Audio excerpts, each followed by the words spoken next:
Did you yell America when you hit the accelerator? Oh, no. And now, your favorite two blue-collar nobodies to give you their quiet perspective, Star-Lord and Joey. You can't handle the truth! Good evening, YouTubers, and welcome back to The Quiet Perspective. This is your ambassador, Star-Lord, along with co-host Joey. What's going on, everybody? Welcome back. Today's topic is going to be one of a broad spectrum of opinion and ideologies. Today's topic, we're going to be talking about leadership and all its shapes, forms, good, bad, and the consequences that come from it. Joey, what do you think of when I give you the word leadership? Well, I mean, obviously, the generic definition type thing would be a person who's leading other people to, get something done, whether it be it a sport or, like military or just every day at a job. I think that's an important thing that you should point out, is that leadership is in part of our everyday life. While you're at work, in the home, something as simple as being in the line at the movies. Anybody can be a leader at any given time. I think it's a lost art, if you will, in society. I think there's way less leaders than there should be. So what makes a leader? What makes a good leader? How about that? What do you think makes a good leader? Well, I think, and this is me from thinking back to playing football in high school and then my current job. You got to have people in charge that are the leaders. They need to expect the best from their, players that are playing with them or their coworkers that are under them, and to push them, but they need to do it in a way where, I guess the military saying of that is leading from the front. Mm-hmm. You need to be leading. You need to be setting the tone and set the example of what you want people doing. You can't just be sitting in the back barking orders. That's very vital and very important. I share that point of view 100%. So if you ask me what I think a effective good leader is, I would say, so I was in the military, and I would say I would quote the Air Force core values to you as a prime example of leadership. Excellence in all we do, service before self, and integrity first. To break that down, I think it's somebody who has to be honest, sometimes brutally honest at all times, always do what's right even when no one's looking, and service before self. That means you've got to put everybody else ahead of you. You're in charge, but you're in charge of people. That means you are responsible for people below you. You've got to put them first. I think that's what makes an effective leader. Now, that being said, what would you say? I mean, just by my definition and even yours, how many good, effective leaders, say, in your job are you aware of? How many good ones? I mean, there's a lot of good ones, but there's a lot more that aren't so good. And just from doing, stuff like I just mentioned, sitting back and just barking orders and expecting people to just do everything without the inclination to even try to get in there and help or take the lead and show people how to do it. There's a lot of that. And people, if they get like a promotion or something like that into a leadership role, I think, sometimes it becomes, well, I'm in charge now. I don't have to do anything anymore. And Yes. that can't be the way it is. So what would you attribute that to? What that attitude change? What makes a person do that?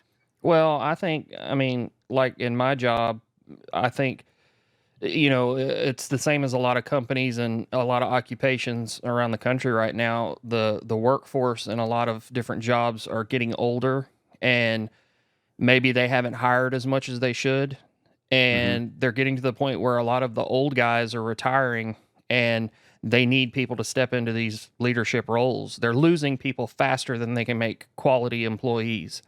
So you've got inexperienced guys or guys that are just trying to climb the ladder, and they just don't have the experience. And I think a lot of times when a person becomes in a leadership role, they get a promotion, let's say, into a leadership role and they're not good at it, they probably weren't really good at doing their job before that either. Because it's you don't just become a boss and be a shitty boss.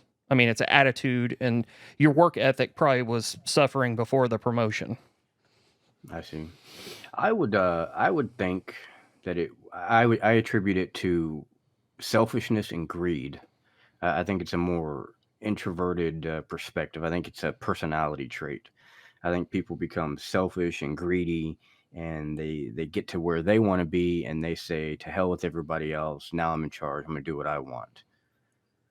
Yeah, there's definitely that too. I mean, and that would be the people when I said, people are just trying to climb the ladder and they'll step on whoever they got to, that's not the person you want leading you, No, for damn absolutely sure. not.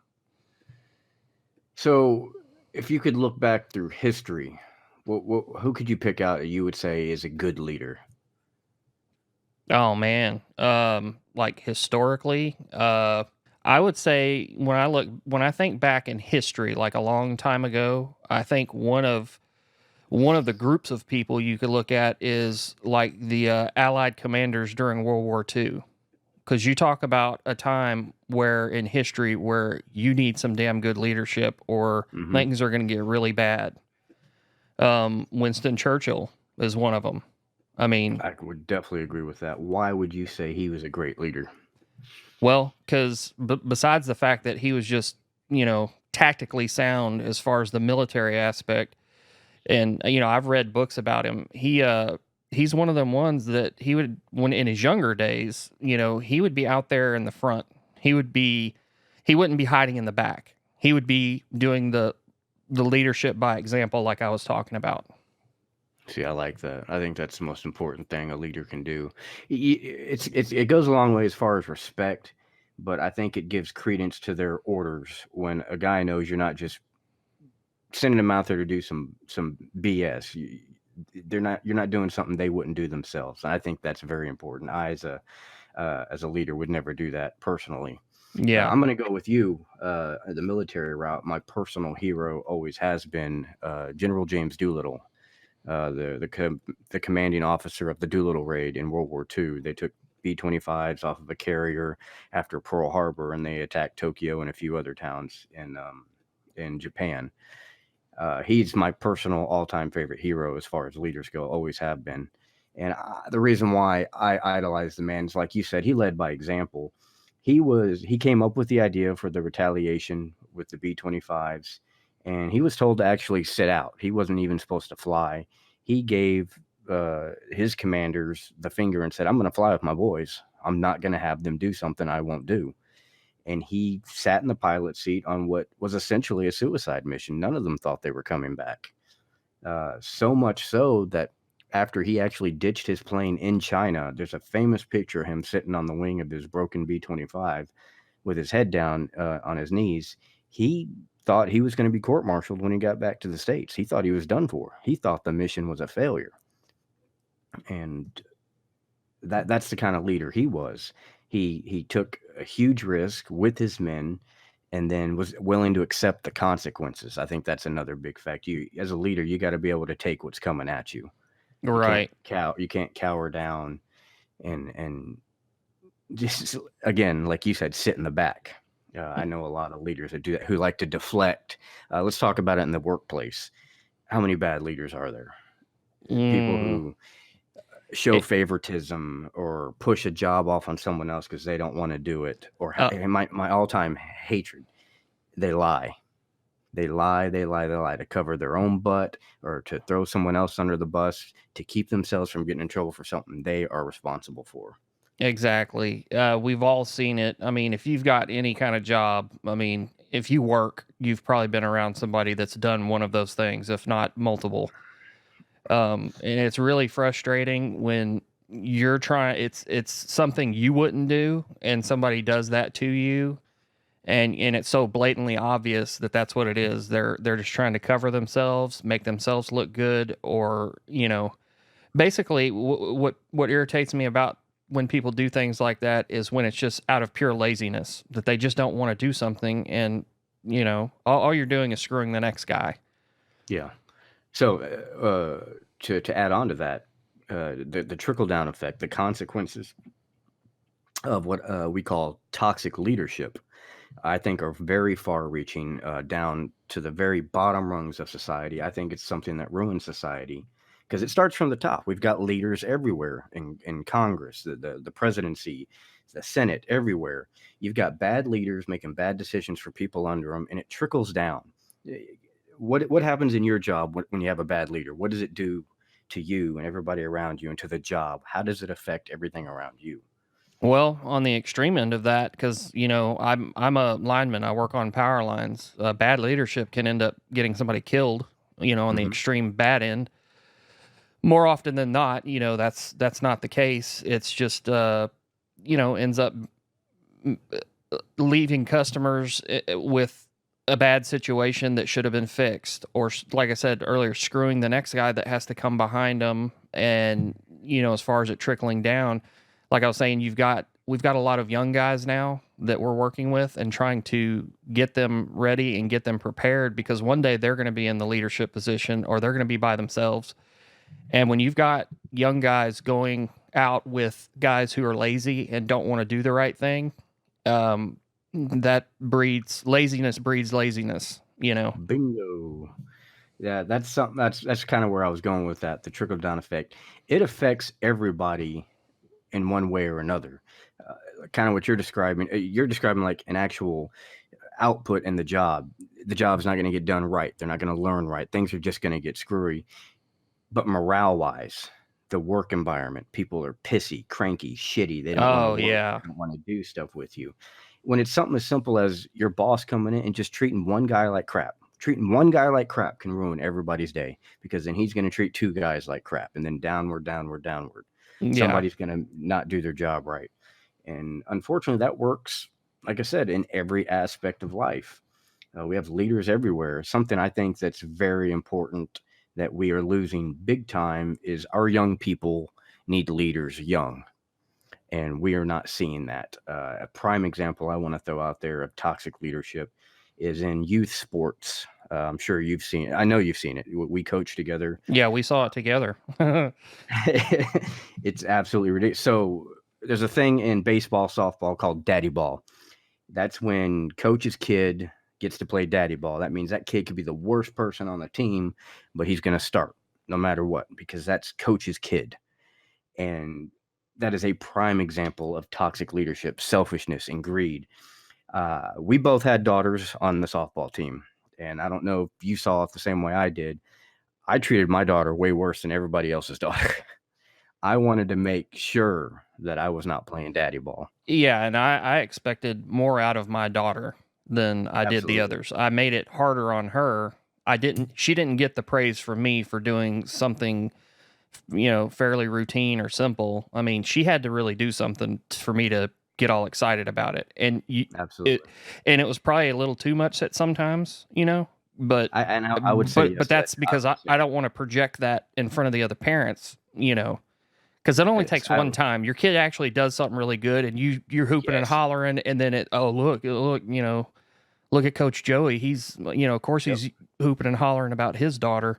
So it almost sucks, because a lot of times parents on those teams, the kids, the players' parents that you're trying to walk that fine line with, a lot of times their attitude sucks anyway. You know? Well, and that's another example of leadership. Leadership in the home. Their attitude sucks. You're getting a kid with a shitty attitude. Yeah. But you're right. Even what you're talking about, how you kind of overcompensate to not play daddy ball, that's a trickle down effect of toxic leadership, because of so many other toxic leaders, say in the league. You have other parents that are expecting it. You have to go out of your way not to show it. Right. Trickle down effect. Trickle down effect. It affects everybody.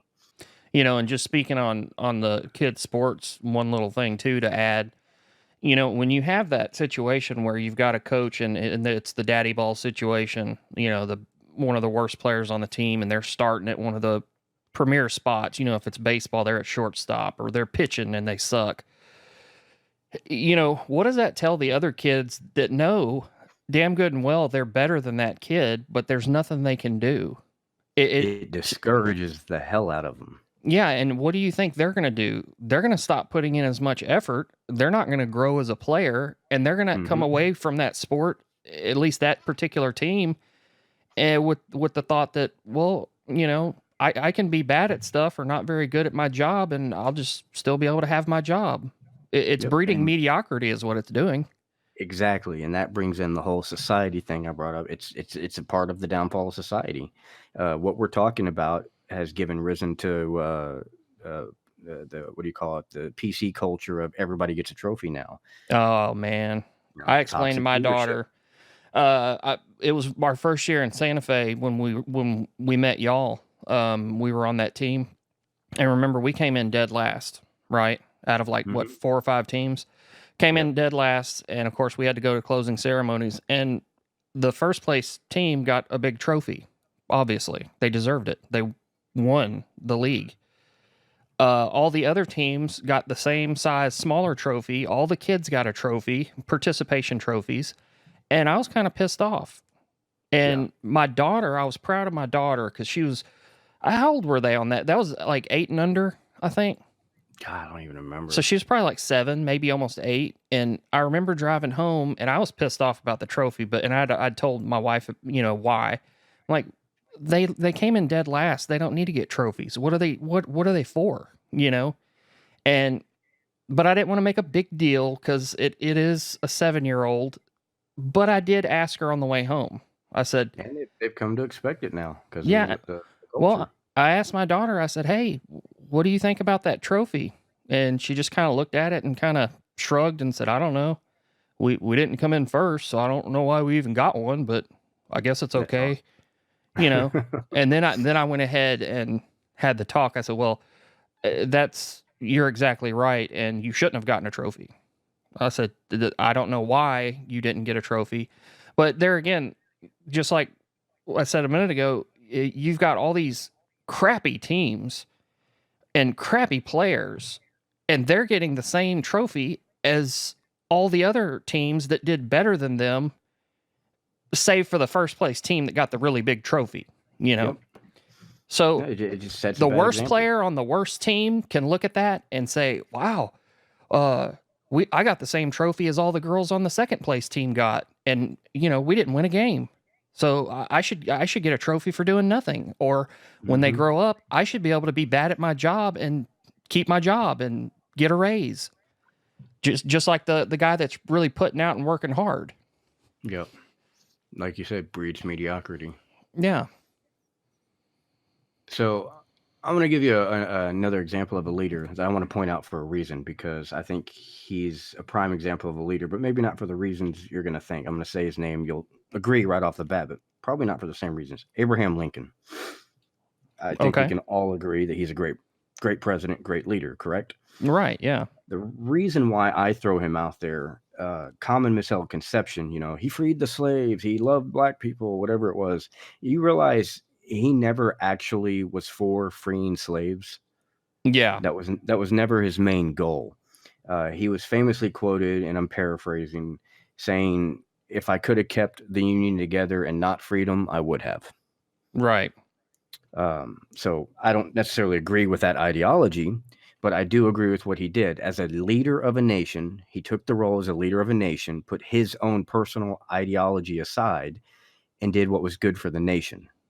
He led by example and said, "Look, I'm going to free these slaves because it's going to keep us together, or it's going to be we're doing what's right." Yeah. And that is a prime example of a leader. I bring that up because everything revolves around politics now. We look at Congress, we look at the Senate. We don't have good leaders. Everybody is up there pushing their own agenda, their own ideology. Nobody is voting or doing what their constituents want. They're doing what they want, what makes them rich. That is bad leadership. Uh, Hmm. it goes up to the presidency. We can use Obama, we can use Bush. Let's try to stay off Trump because we're not going to win that. I think Obama was a terrible leader because he pushed an extreme ideology all the time. To me, he seemed very racially biased, was very anti-cop. When he had a very great opportunity to bring a nation together he chose not to, and the trickle down effect to me is blatantly obvious. It's a very anti-cop world we live in right now. We've seen that with the incline of not mass shootings, but cop shootings all over the nation. Oh yeah, definitely. George Bush, I don't think he was a terrible president at all. I do think he had a beef to pick with Saddam in Iraq, and that's why we went in there. I don't think that's good leadership. I think he had his own personal agenda for that. I think that's selfishness and greed. And just like I would say, Obama suffered from that as well. Yeah, I agree with that. So I guess the reason why we're talking about leadership and toxic leadership is because we want to point out to people how to be a better person in general is what really makes a better leader. You got to get rid of your own selfish, greedy needs at the expense of others. You're allowed to live for yourself and do what's good for you, but you don't want to necessarily do that at the expense of other people. Yeah, I can't think of anything that you would be doing in, your normal day life to better yourself that you would have to do, you would have to do it at somebody else's expense. You know what I mean? It's not necessary, and Yeah. it's unhealthy, and like I said, it breeds chaos. Chaos breeds chaos, and it just trickles down. It's disgusting what it is. It's a decline of our society. So, with all that being said, that's just our little tidbit on leadership and how it could improve, should improve, what is a leader, what isn't a leader. I guess we just bring it up so that we can point out what you should and shouldn't do. I'm not perfect. Joey's not perfect by any means. He's a terrible person.